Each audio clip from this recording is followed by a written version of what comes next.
The voice of sharing, dü人的香。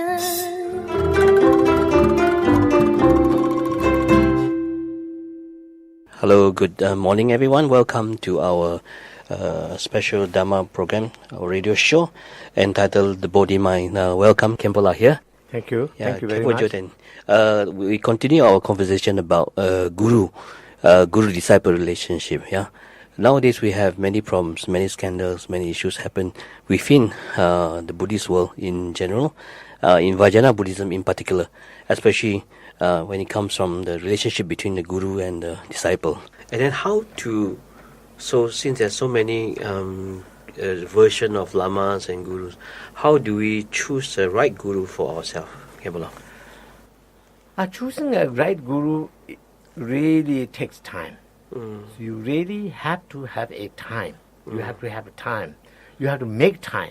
Okay, from the beginning, you really have to have a set of mind, which says to yourself that this is a very important task.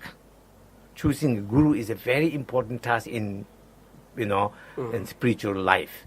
So therefore, we shouldn't hurry. We shouldn't make a decision fast.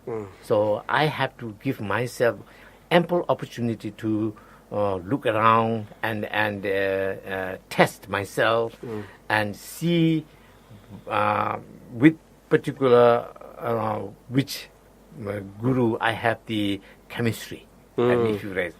So all of these things, you have to do your homework. You have to do your own investigative kind of analytical, project that you have to undertake. And then there will be click, definitely. You can always have the feeling of, this is it. So I have a special connection. So people don't do that. For example, Sakya Pandita said very clearly that if somebody wants to marry, then you have to do all kinds of investigation, like where this bride or groom or whatever you're choosing is coming from, their background, their family background, and then personality-wise. Background check. Yeah, background check. And nowadays, even like, the education and then the job and so forth. You do a lot of things. But when it comes to choosing guru, then people just decide very quickly, and then you end up making a lot of mistakes. So that's why I think it's very important to do that, like take your time. Yeah. How long will it take? How many years should we take? To really. It really depends on. Individual. It really depends. Again, this is the we are talking about now from a Buddhist perspective. It's the karmic connection. So in other words, we are really checking with our own karma, with particular which guru I have the karmic link. So that's why it's difficult to say. Sometimes your karmic link will expose maybe quickly. So then you have no problem like this is it, But sometimes it takes time because you don't have the feeling with this particular guru. That those guru may be very good. However, they are not your linked. Your no connection. Link, no connection. Yeah. But for example, look at Milarepa. He went to many teachers, and many teachers have been very nice to him, and then the teachers were no doubt the very authentic teachers. However, he didn't have any particular feelings, and so that's why they say, we are not karmically linked with you or connected with you. So your karmic linked teacher is then Marpa. That's how he went from one to the next, right? Similar to that, then, even the deities also there's a karmic link you have to have. Like Virupa, even though his main practice was the Kalachak, the Chakrasamvara. He was practicing Chakrasamvara all his life in Nalanda when he was a professor there. But then what happened when he actually had the realization of it, the Niratmiya, the concept of the Hevaja showed up. Says, your karmic link deity is me, Hevaja. Right? So this is how, at the end, there's no difference between this and that. Yeah. So, yeah. But relatively, you still have to choose the one that has affinity with you, right? Yeah. Okay. For you, Khenpo, what is your perception? What is your idea? And what went wrong between this journey of spiritual development, between the guru and the disciple. As you just mentioned there, the relationship between guru and disciple, there are many aspects in Buddhism itself. So we have the Theravada Buddhism, Mahayana Buddhism, and then we have Vajrayana Buddhism. So all of them have, guru and the student relationship, right? And so I think when you mix things together, then that's where you have a lot of problems. Particularly now we're talking about Vajrayana. Yes. Vajrayana emphasizes on guru, guru being the center, guru being the more important than actually Buddha, However, this means that you really have to know what it is talking about, inside and outside. So without the actual knowledge of what this meant, in the Vajrayana sense of guru being so important, then you apply this just a idea to everywhere, whether it's a Mahayana or a Theravada or in general sense. Then that's where you have problems. I think. And also another thing where the problem coming from is both guru as well as disciples are not taking their own responsibility well.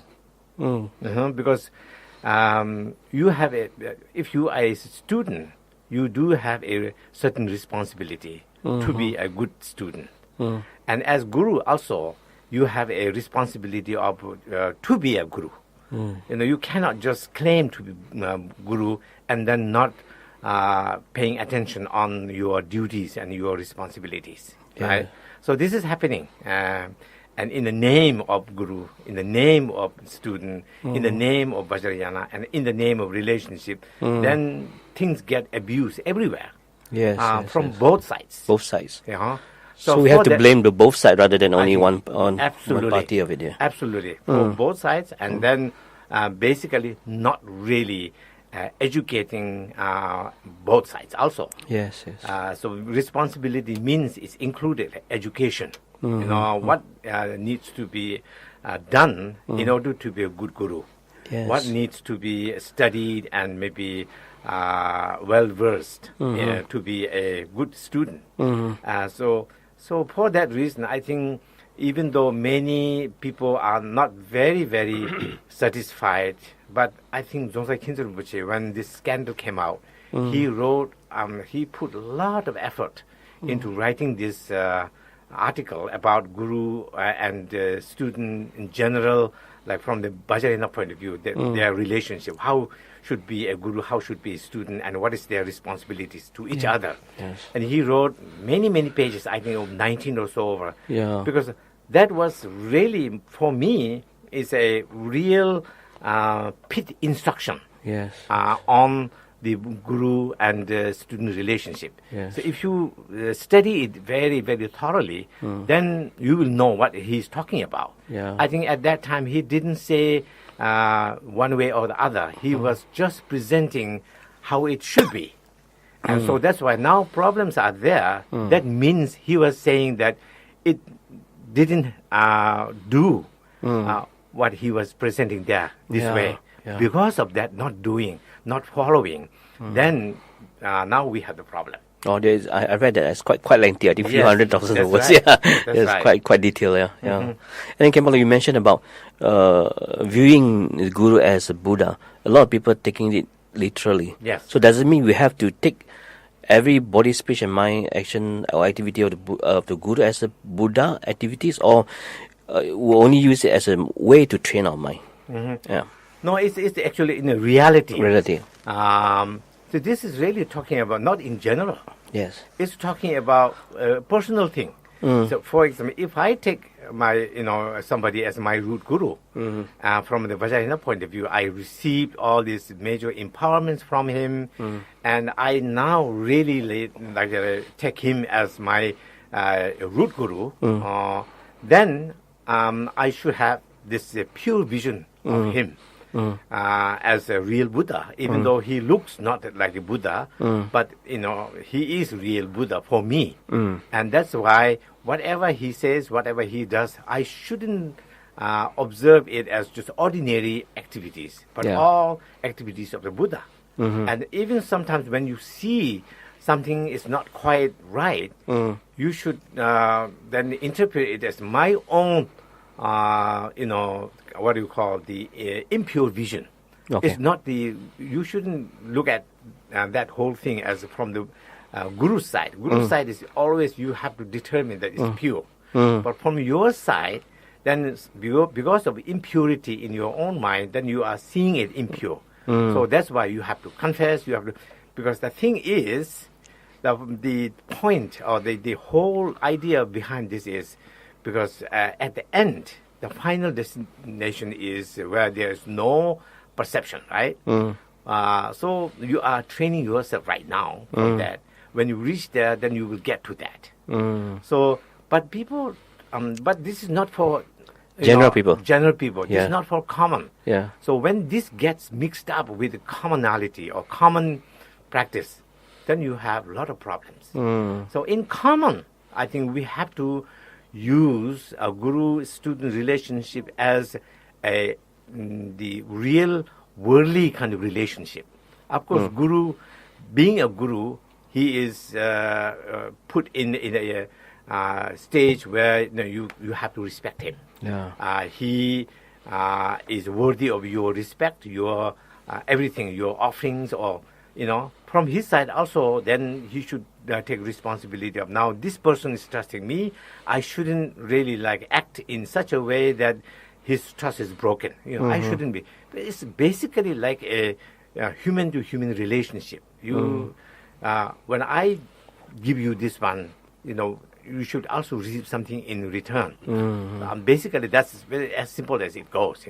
We are not talking about in the meditative equipoise of, in the ultimate view. Yeah. We are talking in people-to-people relationship. And so I'm trusting somebody, and I'm relying on him or her as a teacher, and he should also do the same thing, not breaking my expectations. Yeah. So how about those things that, or especially scandals happen in the West, a student, especially the female student, normally they regard this teacher, this particular person as their road guru, road lama. But after that, they found out there's some unethical things in their behavior. Yeah. Then they regret. Yeah. And so-called they sue the guru or something like Right. that. So did you agree with this kind of behavior? What happened if they found out that the guru, their so-called road guru, are ethically incorrect? Yeah. Yeah. So this is what I said before. Sometimes it bothers me. Yes. If some gurus who claim to be fully ordained monk, celibate, and then quietly engaging in this kind of misbehavior, of course those should be brought forth, and show it to the people. But those who are actually known as not ordained monks, lay teachers, Yes. and then now having relationship with some grown-up students, as I said before, who were well educated. Yeah. And then what happened now?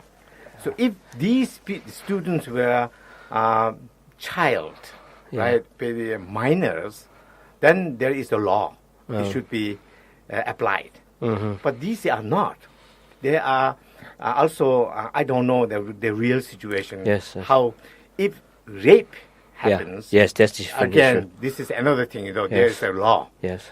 But this has been coming out after decades. But at the beginning, seems like they are consensual or whatever. Consensual, yeah. But then maybe later on now, because the Me Too thing, then They regret.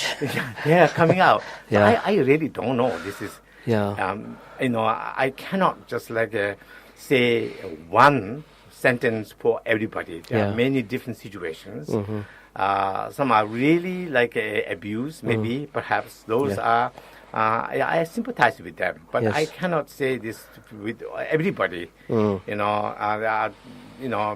I think as the ordinary saying goes, in order to have these kinds of situation happen, you need two people to tangle, right? See, there were two. Then that means both of them to be they are in fault. Right? Yeah, they are responsible for their actions. That's right. And then this seems to be the trend. The Me Too movement seems to be the trend, especially in Vajrayana community. Yeah. So as a Vajrayana practitioner, Khenpola, what do you think that how to face this challenge collectively? What should we do in facing such kind of challenges? Yeah, for the guru side and for the disciple side as well. I think this should be this what is happening right now should be again taken as a lesson for everybody. And now we have to straighten up our situation everywhere in Vajrayana centers. Everybody should wake up, and also this is what I meant. Like for example, before we were talking about gurus, there are different kinds of gurus. Some gurus are not only well versed in Dharma and really they can fulfill all the dharmic needs of students, but also they are very good in PR, public relationship. Yeah. And so such a guru can have a very good market. They can have a lot of students, and students can come. But this is where also problem will arise. Because if you are very close to such and such a guru, the gurus are, after all, we shouldn't forget, also human beings. Yes. They also are not out of the desire, anger, and all of those things, and particularly sexual needs and so forth. Yes. When situation presented, it can happen. Yeah. And then when it is misunderstood later on, then scandals. Yes. So therefore, the best thing in the scripture it says is. You can do your own homework to choose a root guru from the Vajrayana point of view. And after choosing it, then you are receiving all the teachings, whatever is necessary to receive from such a teacher, then you go far away from him. Or her. Time to keep a distance. Keep a distance. Time to time you can meet and then you can also clarify your doubts and so forth. If you are very close by all the time, you will see faults here and there. It's not because of the sometimes teachers' fault, but also because of your own faults. So therefore, as long as both teacher as well as human beings have this physical body subjected to a lot of misobservations of certain things, so that you have to expect that. So they have to be very. Our very body careful. is made of 5 skandhas, right? That's right. Yeah, skanda is quite near to the same sound of scandal. So Yes, that's right. skanda and scandal. And then Khenpola, so we should not take the word that viewing your guru as Buddha literally, right? No, you not should not take it literally. Yes. And then be aware when you close with the guru, the way to follow him is or her is to keep a distance. I remember in Vajrayana they said the guru is like a fire. You get too near, you get burned. You get too far, you cannot receive the heat or warmth. And then what else? How to differentiate between like devotion and emotion? Sometimes people thought they are devoted to their guru, but actually it's their emotions that is running high, and then how do you differentiate between these two? Devotion and maybe faith are the same, right? Yes. Devotion and faith. So that's in Tibetan. The word is tepa. Tepa, and this is something I try not to use very often. Many people really, even in Tibetan community, there's a trend. People very easily use this word saying, "Oh, I have tepa. I have faith in such and such teacher. I have faith in such and such." But I don't use this because my teacher, Khenpo Rinpoche, one time gave a lecture at Sakya College when we were studying there. And that's where he used this word at that time. He said, he was talking about generally like, Sakya College, like how things are going. And he solely, really administered and did everything, teaching everything by himself. That's why he was almost like giving us the report of so far in the history of Sakya College. And that's why he said, although there are a lot of problems, like financial problems and people, not sending their young monks from monasteries to Sakya College to study and so forth and so on. However, he said, I do have this feeling, some kind of special feeling towards the teachings of the Sakya or the Sakya school in general. And he said, this feeling I don't claim it to be devotion. He said, the devotion is a quality of a bodhisattva. And so therefore I cannot claim this is a bodhisattva quality. Yeah. So he said, maybe I should say I have a clinging, I have an attachment to Sakya school of Tibetan Buddhism. So that is why my attachment is so strong that even those problems didn't really bother me. So from then on, it woke me up. So I try not to use this tepa in like, easily. Like, Yeah. I have tepa. Yeah. Because the devotion in Buddhism, devotion means really like a unbiased thing. Yes. Really like something that's a pure reliance on somebody like Bodhisattva or Buddha. Something that like unconditionally trusting. It's unfabricated as well. Yeah, unfabricated. Nature, yeah. That's right. Yeah. So, therefore, we all the time in our general kind of day-to-day life, we actually misunderstood emotion for devotion. Yeah, yeah. Yes. And then can we say that we can agree with our guru spiritually regarding his practical advice about how to practice the Dharma, but we can also disagree with his, for example, maybe his political views? Yes. Can we do that? Absolutely. Yeah. Absolutely. It's because we are talking about, we are as a ordinary, even though we are a student of such and such a guru, so our level of practice is not up to the level of a non-dual state of mind. Pure vision. Pure vision. Yeah. So therefore, yes, we do have this dualistic mind. Yes, yes. And dualistic mind where you can also see good and bad. Yeah. Right. So Yeah. you can, you can also see that with your own guru. Yes. So therefore, when you see that something he's making mistake, you can agree with it. You can say so. You can say so, Yes, yeah. absolutely. And then both disciple and guru can grow together. Yes. Yeah.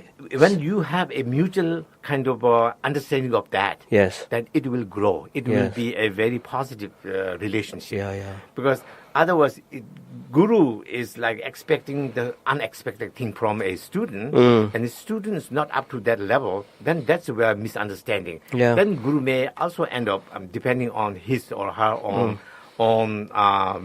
kind of vision or the, I don't know, the goal. But usually it end up like then the misusing power and all of those things. Khenpola, now we see that the current problem is that the guru is not Marpa, the student is not Milarepa, That's right. but they both act like a good Marpa Milarepa relationship. That's right. Same That's thing. where the problem comes from. Same thing. Guru is not Padma Sambhava. Padma Sambhava. Right? Yeah. The student is not one. Yes, yes, of those. okay. Yes, yes, okay. And if you act like that, then To it pretend will to be disaster. like that. Yeah, there's a disaster to Buddhism, right? Okay, Jim, do you have any question to jump in? Any particular things that you want to talk to Khenpola? Nothing, but I just want to ask Khenpo to give us a simple advice for us to move forward as a Buddhist community in Malaysia.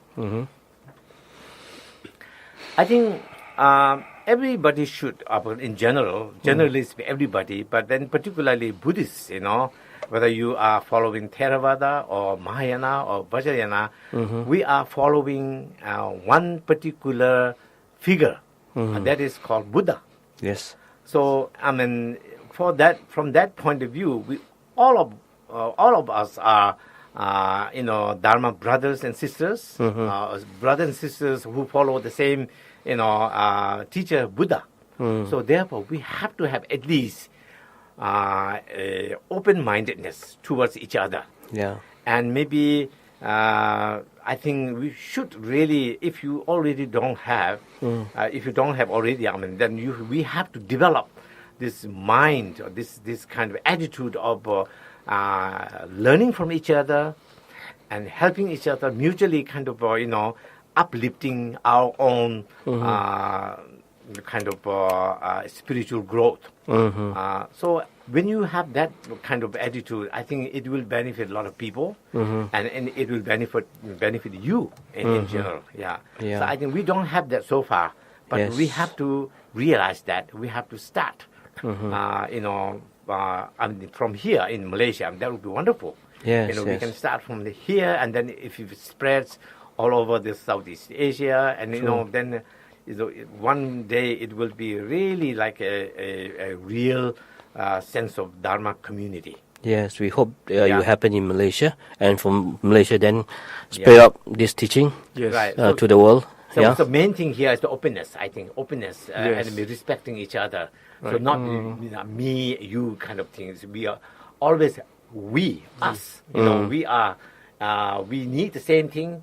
We also struggle for the same thing. So then why not come together as Yes. a we Yes. instead of you, me, and that kind of thing. Yeah. True, true. So on that note, we wish Khenpola have a happy stay in Malaysia, and hope you have a great teaching experience here. Thank you. And we hope that Khenpo Jorden will come here more often, Thank you. and in future probably we will have more retreats, more teaching, and maybe more workshops in Malaysia. Yeah, for Vajrayana Buddhism in general, and for the Sakya lineage, the Sakya school in particular. Thank you, Khenpo, for your precious time, and thank you for listening. We will see Khenpo again soon, very soon. Yeah, thank you. Thank you, everybody. Thank you very much. Thank you.